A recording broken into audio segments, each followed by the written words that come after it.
Allô tout le monde! Bienvenue à Meg autour du monde. Ça fait longtemps qu'on s'est vu. Il y a eu beaucoup de travail pour préparer la capsule d'aujourd'hui.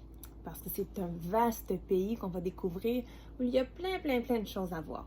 Tellement qu'on va faire 2 capsules pour le visiter. Est-ce que je te donne un indice pour que tu devines le pays dont il est question? Attends, je te montre son beau drapeau. Tu vas peut-être le reconnaître.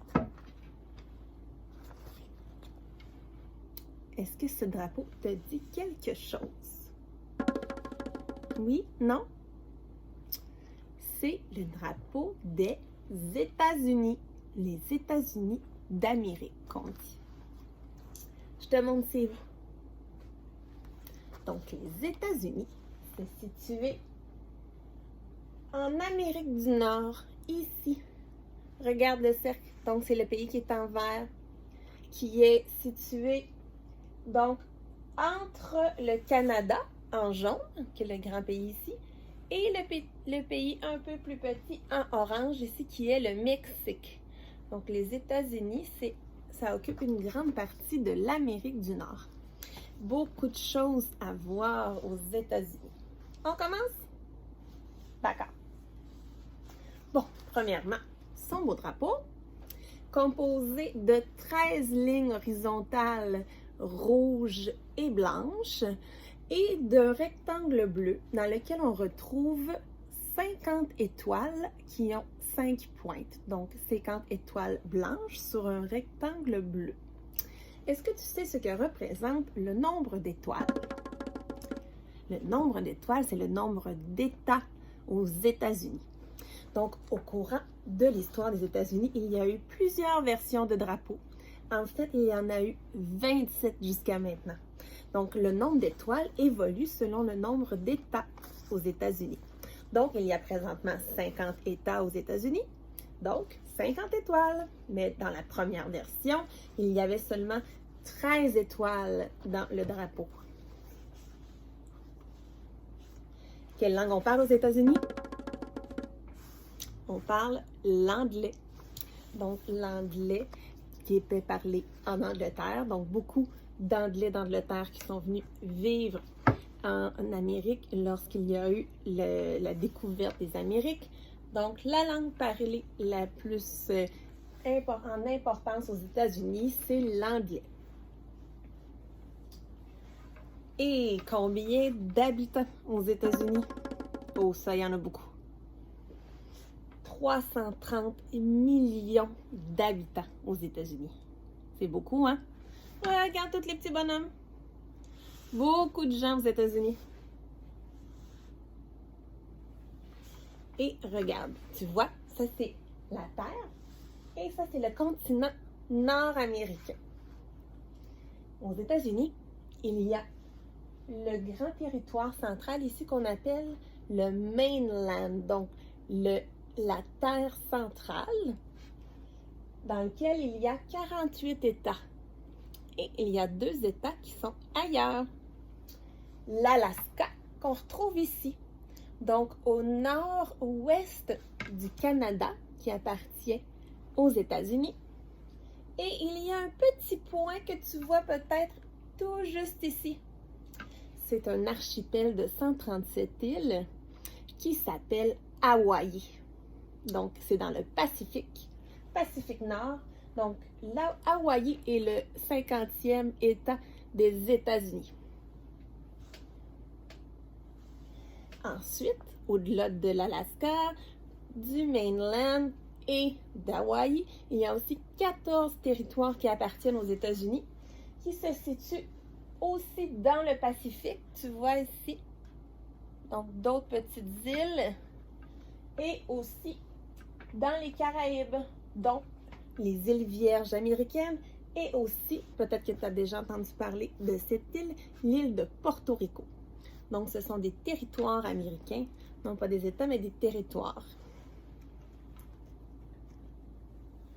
Donc, la situation des États-Unis. Les États-Unis est entourés d'eau, à part ses limites avec le Canada et le Mexique.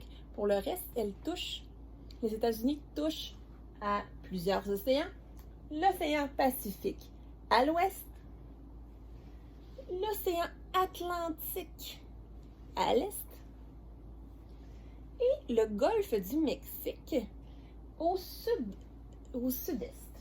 Donc, beaucoup d'influences de différents types de climats causés par le vent des océans, la température de la mer qui va influencer les climats différents et le type de paysage qu'on peut découvrir aux États-Unis. On va en regarder plusieurs dans cette capsule. Tu vois ici, c'est le découpage de tous les États des États-Unis pour ce qui est de la portion qui est sur le continent nord-américain, à part l'Alaska. Donc, on voit tous les États. C'est un grand pays, les États-Unis. Est-ce que tu essaies de deviner le nombre de kilomètres carrés? 9,8 millions de kilomètres carrés. C'est un très grand territoire, les États-Unis. Regarde. On a déjà regardé d'autres pays qui sont plus grands, entre autres celui du Canada. Donc, on a les 3 positions des 3 plus grands pays au monde. En numéro 1, la Russie. En numéro 2, le Canada. Et en bon 3e, les États-Unis. En 3e place pour la grandeur de son territoire. Tu vois le continent? Ça, c'est le continent de l'Europe. Juste pour te figurer, je te montre maintenant la grandeur des États-Unis. Et là, c'est un petit peu croche, regarde. Ah, contourne des États-Unis, même grandeur. Donc, la superficie des États-Unis, c'est environ la même grandeur que le continent européen, où tu peux voir qu'il y a beaucoup de petits pays. Donc, toutes les couleurs, c'est des pays différents. Donc, un seul pays équivaut à la grandeur de l'Europe. C'est fascinant, hein? Je disais tout à l'heure que les États-Unis sont influencés par les courants marins, par l'influence des océans. Donc, toutes les couleurs que tu vois ici, c'est des types de climats. Donc, tu vois les différentes zones. Donc, tous des climats différents qu'on retrouve. Ça fait en sorte qu'il y a beaucoup de changements climatiques et aussi de perturbations climatiques. Un des endroits qui est fascinant à découvrir, pas nécessairement pendant la période des ouragans, mais qui est quand même de quoi de très, très particulier aux États-Unis, c'est la Tornado Alley. Je disais tout à l'heure qu'il y avait beaucoup de changements liés à la température des océans. Tu vois ici, dans le schéma, on voit que le Pacifique va arriver avec de l'air parfois plus chaud, plus sec, du côté de l'Atlantique, donc un océan avec de la chaleur, mais plus humide. Donc, ça crée des perturbations et on retrouve une zone qui s'entrechoque. La zone ici en rouge qui appelle la Tornado Alley. Donc, c'est une zone des États-Unis où il y a énormément de phénomènes de tornades. Donc, tu vois des exemples de photos ici. Regarde la grosseur de cette tornade. C'est impressionnant, hein? Faut pas se trouver à proximité. Donc, ça peut être très destructeur aux États-Unis à chaque année. Donc, il y a des maisons qui se font détruire. Donc, des fois, des villages entiers, des tornades très fortes. C'est l'endroit au monde qui est le plus touché par les tornades, la Tornado Alley, qui affecte quelques États au centre des États-Unis. Et ils en comptent environ, par année, environ 1000 tornades dans cette zone des États-Unis. On commence notre tour avec l'Alaska. Donc, l'Alaska, je disais que c'était au nord-ouest du Canada. Donc, on est dans un climat polaire en Alaska. On y retrouve donc des chiens de traîneau, un paysage très, très nordique, un peu comme au pôle Nord. Donc, très peu de végétation, de grandes montagnes glaciers. On retrouve aussi différents animaux. Le grizzly, qui est un gros ours de la famille des ours bruns, très présent en Alaska. On a aussi, tu le connais lui aussi, hein? L'ours polaire, donc je disais que c'était comme au pôle Nord et au pôle Sud. Donc, présence d'ours polaires dans le territoire de l'Alaska. On a aussi des loups, plusieurs loups, des chiens de traîneau. Il faut être prudent en Alaska. Il y a beaucoup de prédateurs parce qu'il y a très peu de place pour la chasse, très peu d'humains. Donc, beaucoup de nature sauvage. Donc, il faut se méfier. Et on voit beaucoup, ça c'est la nourriture des fois de ces prédateurs, des caribous, des cerfs, donc des cervidés qu'on voit beaucoup en Alaska.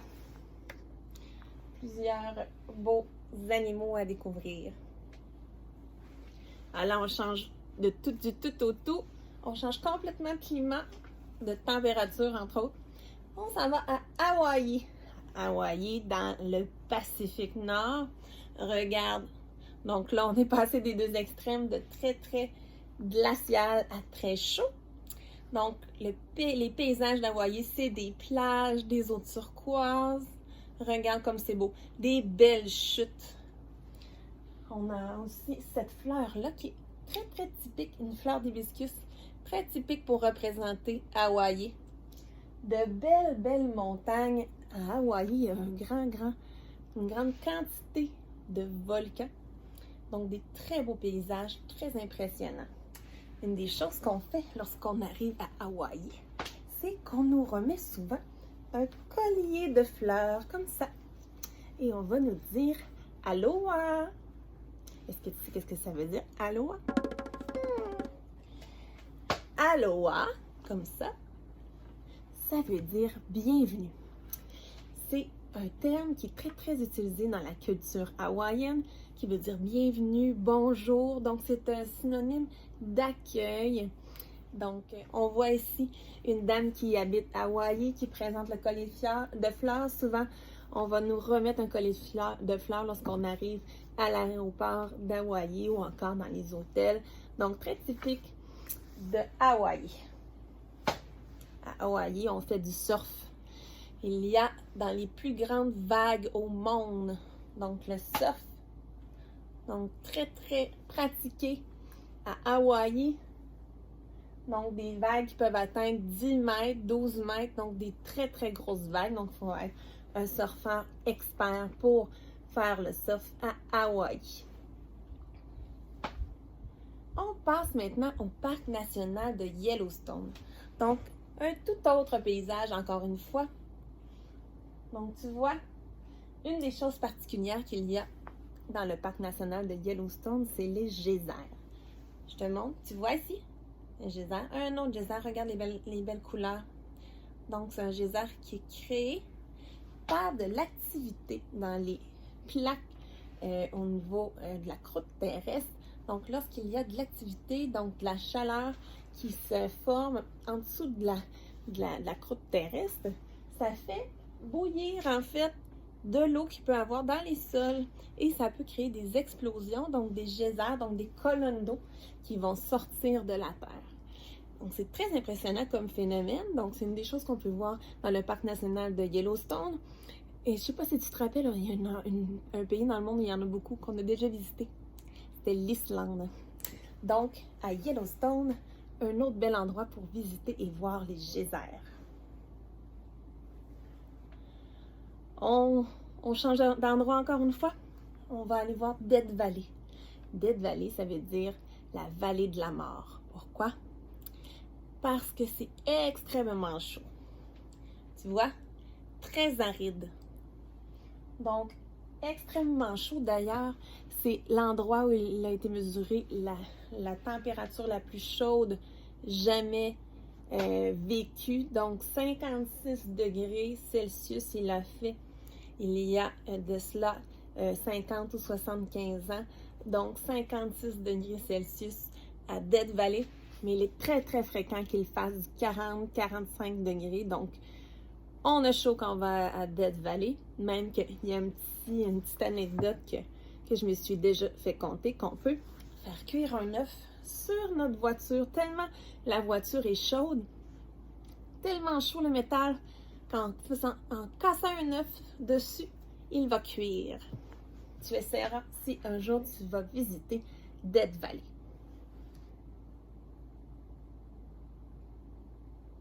Et dernière chose par rapport à Death Valley, c'est qu'il y a des déserts de sel.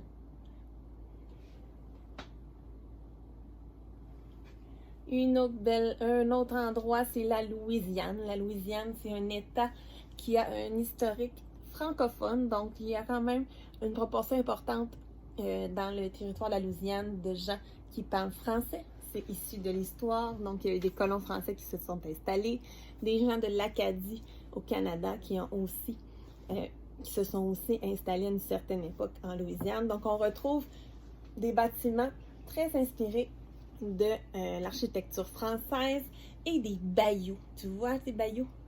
On a déjà vu dans certaines de nos capsules les bayous. Entre autres, on a visité le Panama. Et regarde le crocodile. Donc, des crocodiles. Donc, quand on se promène dans les bayous, c'est très beau en kayak ou en canot, mais il faut être prudent car il y a des crocodiles qui s'en donnent à cœur joie dans les bayous. Voilà. Est-ce que tu as aimé la première capsule sur les États-Unis? Oui? Écoute, on n'a pas terminé. On va en faire un autre tour pour aller voir d'autres endroits des États-Unis dans la prochaine capsule. D'ici là, je te conseille de t'abonner à Meg autour du monde si ce n'est pas déjà fait. Et je te dis à bientôt. Bye bye!